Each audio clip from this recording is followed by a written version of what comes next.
নমস্কার, দেখছেন সময় কলকাতা। সময় নিউজ নিয়ে আপনাদের সঙ্গে রয়েছি আমি অভিজিৎ। আসছি বিস্তারিত খবরে। ব্যারাকপুর শিল্পাঞ্চলের পানিহাটি আজাদ হিন্দনগরে ফের খুনের ঘটনায় চাঞ্চল্য। রবিবার সকালে এক গৃহবধূর হাতে শিরা কাটা অবস্থায় রক্তাক্ত মৃতদেহ উদ্ধার হয় পানিহাটি পৌরসভার 27 নম্বর ওয়ার্ডে। সূত্রের খবর, মৃতার নাম প্রিয়াঙ্কা নাথ।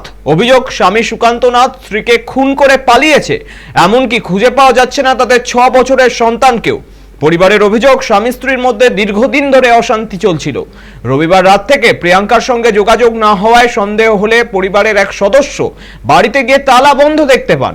প্রতিবেশীদের বিষয়টি জানালে তারা এসে বাড়ির জানলা দিয়ে রক্ত দেখে দরজা ভেঙে দেহ উদ্ধার করেন। পরে ঘোলা থানার পুলিশ এসে মৃতদেহটি উদ্ধার করে ময়নাতদন্তে পাঠায়।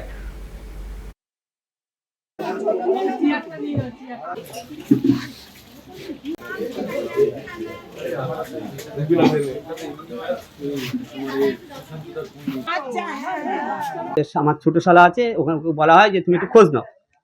ও বাড়িতে গিয়ে দেখে যে তালা বন্ধ এবং কলিং বেল বাজায়। বারবার কলিং বেল বাজানোর পরও সারা শব্দ না পাওয়াতেও পেছন দিক দিয়ে জানলা দিয়ে উকি মেরে চলে আসে, কিছু দেখতে পায় না। তারপর পাড়া প্রতিবেশী বেরিয়ে যেই চিৎকার চেঁচামেচি করছে, তারা বললো চলো আমরা ভালো করে দেখি। তখন আমার ছোট শালা ছোট ভাইরা আপনার টর্চ মারে দেখে রক্ত ব্লিডিং। তারপরে ওরা সবাই আশেপাশের লোকও ছিল, উপস্থিত ছিল। তারা পুলিশ পরে এসছে।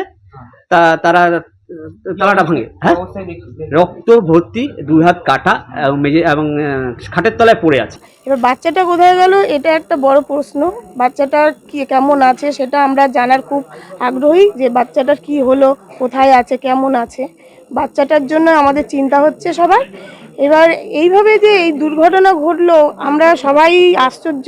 পাড়ার ভিতর এরকম একটা ঘটনা, মর্মান্তিক ঘটনা, মার্ডার হয়, সেটা আমরা স্বপ্ন পাশের বাড়ির লোকও জানতে পারেনি। এটা পরিকল্পনার মতনই হয়তো মার্ডার করেছে, আগে দিয়ে ও আস্তে ধীরে প্ল্যান করেই এটা করেছে, নইলে পাশের বাড়ির লোক জানবে না বা উল্টো দিকের লোক জানবে না।